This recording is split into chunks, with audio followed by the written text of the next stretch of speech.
এই মন্দিরে কিন্তু বিভিন্ন ভুরি ভুরি অভিযোগ উঠে আসলো। এই মন্দিরের যে মহারাজ রয়েছে সেই মহারাজ প্রত্যেক দিন মদের আসর চালাতো এই মন্দিরের ভেতর এবং রাত্রিবেলা করে মহিলাদেরকে ডাকতো। কি কারণে ডাকতো এই বিষয় নিয়ে আমরা কিন্তু সরাসরি সেই মহারাজের কাছে চলে আসি। মহারাজ যিনি বসে রয়েছেন, আপনার নামে যদি বিভিন্ন ভুরি ভুরি অভিযোগ উঠেছে। হ্যাঁ, আমি যখন তৃণমূল সমর্থন করতাম এখন তো আমার নামে সবাই বিভিন্নভাবে অভিযোগ দেখা গেছে। আপনার মন্দিরে আমাদেরকে দেখিয়েছে যে মদের বোতল কেউ এসছে খেয়েছে। আপনি মন্দিরের মহারাজ, আপনার বিনা পারমিশনে কিভাবে একটা লোক বাইরে থেকে লোক এসে কিভাবে তারা খাবে মদ? খেয়েছে, এটা আমার অন্যায় হয়েছে, এটা আমি স্বীকার করি। আপনি বলেন মহিলাদেরকে আপনি সব বাজে কথা। চ্যাট দেখাচ্ছে আপনার মোবাইলের চ্যাট? না না, আপনার মোবাইলের যে চ্যাট সেগুলো দেখাচ্ছে মহিলাদেরকে বলে রাত্রেবেলা ডাকতে না। কে বলছে? এটা কোনো একটা প্রমাণ দেখ না আমাকে, এটা কোনো কথা হলো? মোবাইলে দেখা গেল। মোবাইলে কি তো আশ্রমে মহিলা আসবে না, মহিলা প্রণাম না, রাত 8টার পর কি? হ্যাঁ, রাত 8টার পর 9টা পর্যন্ত আসে মহিলা, এটা কোনো কথা না।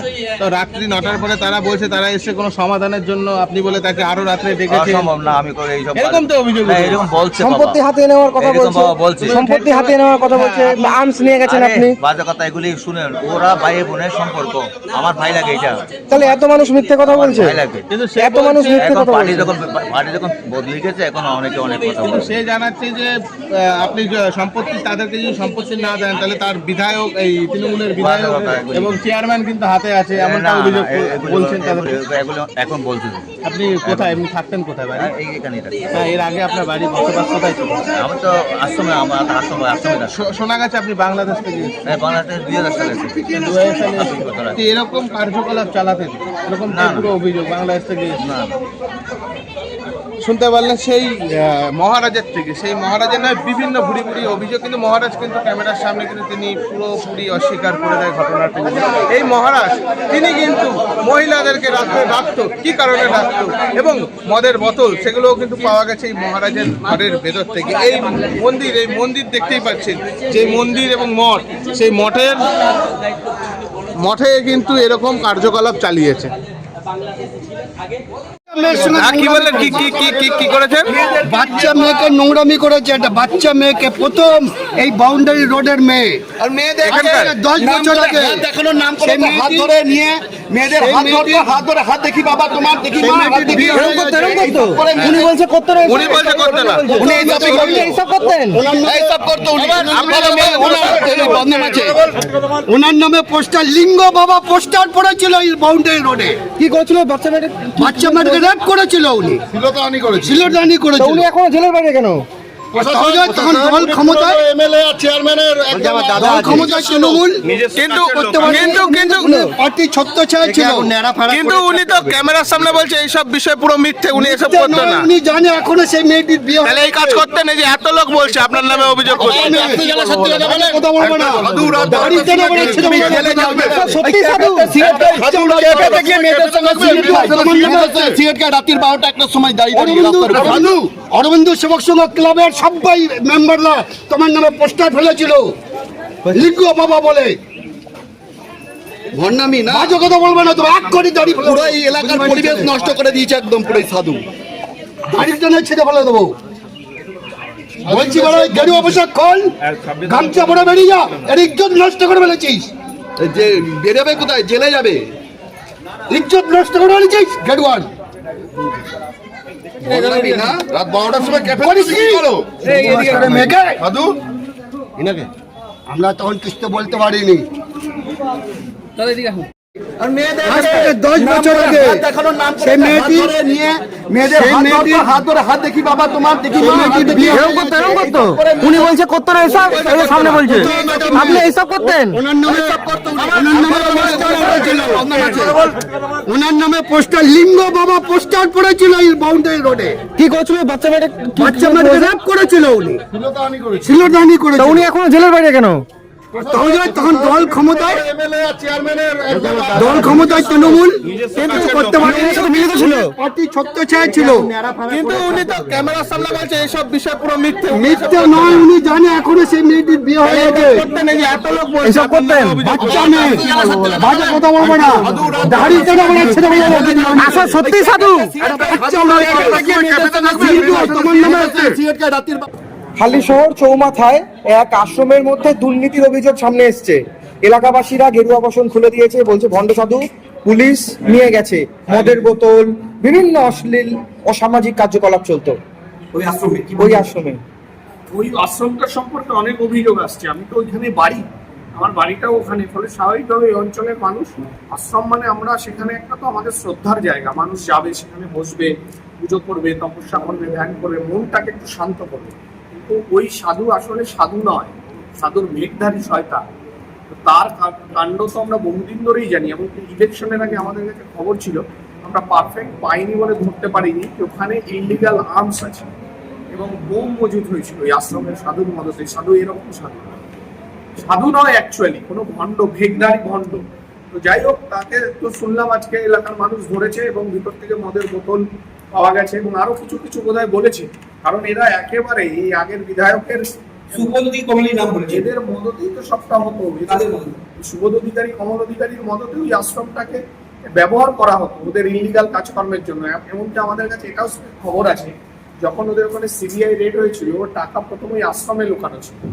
তো আজকে এলাকার মানুষ ধরেছেন। তো আমরা আমি এই সংস্থার যারা উপরের লোকজন আছেন তাদেরকে বলবো, আমরা তাদের সাথে যোগাযোগ করবো বা এলাকার মানুষ যোগাযোগ করে নেবে, যে এই ধরনের মানুষকে একদম অ্যালাউ করতেন। ওই আশ্রমটা সুন্দর জায়গা, সবচেয়ে বড় কথা এই অঞ্চলগুলো খুব শান্তিপ্রিয় মানুষের জায়গা, মানুষ আশ্রমে ভক্তির জায়গা হিসেবে ব্যবহার করবে। আশ্রমে আপনাদের থেকে আমি ছবিটা দেখলাম, যেভাবে মদের বোতল আশ্রমে পড়ে, যেটা বোঝা যাচ্ছে সাধু কি কি করতে পারে। মহিলাদেরও নাকি ডাকা হতো পিঠে বানানোর জন্য। তৃণমূলের যে কালচার সেই অনুযায়ী করতো সাধু, মানে সাধু আশ্রমটাকেও যারা দখল করেছিল, পুরো সেটাকে ইলিগাল কাজকর্ম হতো। তো আজকে কি পুলিশ ধরেছে? হ্যাঁ। সুতরাং তো যা ব্যবস্থা সাধুর হবে, ভণ্ডামি সাধুর উঠে যাবে। বিজপুরের শেখ জাহাঙ্গীর একদমই তাই। শেখ শাহজাহান মানে আর হচ্ছে মদত হতো সুবোধ অধিকারী, কমল অধিকারীর নেতৃত্বে। মাথাগুলোকে টানতে হবে, শুধু বলে যাবে না, মাথাও যাবে এরপরে। কমল অধিকারী বলেছিল না যে দমদম সেন্ট্রাল জেলের বিধায়ক হবো, আমি তো বীজপুরের বিধায়ক হলাম। কমল অধিকারীর জন্য অপেক্ষা করছে, অনেক কিছু সাজিয়েছি কমল অধিকারীকে আপ্যায়ন করার জন্য। এই যে ওখানে একটা দোকানে আগুন লাগানো হয়েছিল, সেখানেও তিনি স্বীকার করেছেন সরাসরি দাঁড়িয়ে ওই কমল অধিকারীর দুই মানে কি বলবো দুষ্কৃতী, অজয় মালি, নানু, এরা দোকানে আগুন লাগিয়েছে। তো সবার বিরুদ্ধে এফআইআর হবে। কোথায় লুকাবে? বলছি লুকাবে কোথায়? পালিয়ে আছে তো, আমি থাকুক পালিয়ে, আমরা দৌড়াচ্ছি না তো খোঁজার জন্য, কারণ আমরা জানি তো এফআইআর হবে, কেস হবে, প্রত্যেকের বিরুদ্ধে স্পেসিফিক কেস স্টার্ট হবে যা করেছে।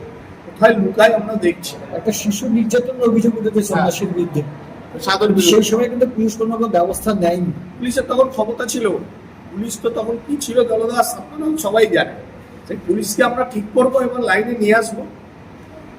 এই সাধু কি পানিশমেন্ট হবে? 100% হবে। যা আছে আজকে তো দেখলেন তো, মানুষ থেকে তো আর ভয় নেই, মানুষ তো বেরিয়ে নিজেরা পুলিশের হাতে তুলে দিচ্ছে। মানুষ সেই জায়গায় পৌঁছেছে যেগুলোকে মানবে না। এই ভয়টাই তো কেটে গেছে মানুষ তো সিদ্ধান্ত নিচ্ছে না। আমরা তো সিদ্ধান্ত নিই, এলাকার মানুষ গিয়ে পুলিশের হাতে তুলে দিয়েছে। পুলিশও তার বিরুদ্ধে যা যা অভিযোগ আছে তার সম্পূর্ণ তদন্ত করে ব্যবস্থা নেবে। এই যে অনেক কাউন্সিলর ইস্তিফা দিচ্ছে, তারাও কি বেঁচে যাবে? এত গন্ডগোল, এত সন্ত্রাস করেছিল এক সময়, নিজের সময় ক্ষমতা সময়, এখন কি ইস্তফা দিচ্ছে? হ্যাঁ, এদের কি বিরোধী দল করতে ভালো লাগে না? গোটা দিন বিরোধী দল করতে ভালো লাগছে না, তাড়াতাড়ি ইস্তফা দিয়ে দিচ্ছে, কেউ বিশ্রাম নিয়ে নিচ্ছে, মানে শাসক দলেই থাকবে। তবে কে ইস্তফা দিচ্ছে কি দিচ্ছে আমি জানি না, কিন্তু যার নাম দুর্নীতিতে আসবে, পৌরসভার সমস্ত কিছু সরেজমিনে তদন্ত করে দেখা হবে। আমি নিজে প্রতিদিন পৌরসভায় যাচ্ছি, পৌরসভাতে এবং সমস্ত কিছু দেখবো, এবং সমস্ত কিছু যা এলিগেশন আসবে, দুর্নীতি বেরোবে, সমস্ত কিছু এফআইআর স্টার্ট হবে, তদন্ত শুরু হবে। পদত্যাগ করলে তো বেঁচে যাবে। পদত্যাগ করলেও বাঁচবে না, না করলেও বাঁচবে না। যার নামে দুর্নীতি হচ্ছে সে কাউন্সিলর না, আইন কাউন্সিলরের জন্য এক, কাউন্সিলর না হলে এক প্রশ্ন আসে। যার বিরুদ্ধে যা অভিযোগ আছে তদন্ত করে ব্যবস্থা করে। না বিরোধী করছে না কেন তারা? এটা তো ওদের প্রশ্ন, মমতা ব্যানার্জিকে বিরোধী দিকের প্রশ্ন করতে হবে। এই বিরোধী থাকতে ভালো লাগে না, খালি শাসনে থাকতে হবে। আমরা তো বিরোধী ভূমিকা পালন করলাম, সরকারে এলাম, আবার কাল বিরোধী হতে পারি মানুষ না চাইবে। তাদের এত মানে 7 দিন 15 দিন যায়নি, সবাই বিশ্রামে চলে যাচ্ছে, ইস্তফা দিয়ে দিচ্ছে, ওদের ভালো লাগছে না। বিরোধী থাকবো না, শাসকে মানে একেবারে রসে বসে থাকবো নাকি, এই হচ্ছে অভ্যাস। মানে বিরোধী থাকলে কামাই বন্ধ হয়ে যাবে। হ্যাঁ, রসে বসে থেকে অভ্যস্ত তো। সমস্ত অরাজনৈতিক লোকরা রাজনীতিতে প্রতিষ্ঠা পেয়েছে। পার্থবর্তী ব্যারাকপুর শিল্পাঞ্চলের লোক, নিকৃষ্ট থেকে নিকৃষ্টতম লোক যদি থেকে থাকে পার্থবর্তী, ভণ্ড, থিয়েটারের আড়ালে ওই অভিনয়টা মানুষের সাথে অভিনয় করে। ব্যারাকপুরের সমস্ত দুষ্কৃতীকে রাজনৈতিক যাদের কাউন্সিলর বানিয়েছে, এটা ভাবলে রাজনীতির কলঙ্কটাকে আমাদের মুছতে হবে, আমরা সে ব্যবস্থা করছি। এবং আমি বলবো, আমাদের দলের নেতৃত্বকে অনুরোধ করবো, আমার দলের পার্থবর্তের জন্য আমাকে স্পেশাল দায়িত্ব দেওয়া হবে। আমি কত বড় বুদ্ধিজীবী আর কত বড় বিজ্ঞ আমি দেখবো, ওনাকে আলাদা করে অন্য কাউকে ভাবতে হবে না। তোমরা তো বলতে খুব ভালো, হ্যালো স্যার। হ্যাঁ বলছি তো, এই হ্যালো স্যারকে তো আমি বলছি, আমি পার্টি নেতৃত্বের কাছে আমাদের অনুরোধ করবো যে ওনার জন্য আমাকে স্পেশাল দায়িত্ব দেওয়া হোক। আমি খুঁজে বার করবো, এবং ওনার যা ঘটনা আছে, আমার কাছে প্রচুর কিছু আছে, আমি দেখবো স্পেশালি, এটা ইচ্ছা। উনি কত বড় পলিটিশিয়ান, নিজেকে এই পিরিয়ডে 5-7 বছরে উনি নিজেকে অনেক বড় কিছু ভেবেছিলেন, অনেক বড় বুদ্ধিজীবী, অনেক উনি আসলে ক্ষমতার্থ, যা করেছেন সেটাই মনে হচ্ছে সঠিক। আমি ওনার জন্য স্পেশাল চার্জ চাই, ওই পার্টি নেতৃত্বকে বলবো ওনার জন্য আমাকে স্পেশাল দায়িত্ব দেওয়া হবে। ওনারটা আমি স্পেশালি দেখবো। এটাকে কি দেখবে? বুঝবো উনি কত বড় প্রতিভাবান। হালিশহর পৌরসভায় রিহার্সাল করেছে সকাল থেকে রাত। ওনার সংস্থা, উনি যেখানে নাটক করেন সেই সংস্থা রিহার্সাল করেছে। তো তার সংস্থা পৌরসভায় রিহার্সাল করেছে বিনা পয়সা, পৌরসভার টাকায়। এর দায়িত্ব তো নিতে হবে সংস্থাকে। এরকম সব আমি খুঁজে বার করবো, অনেকে চোখ এড়িয়ে যাবে, ওনার জন্য আমাকে স্পেশাল দায়িত্ব দেবে।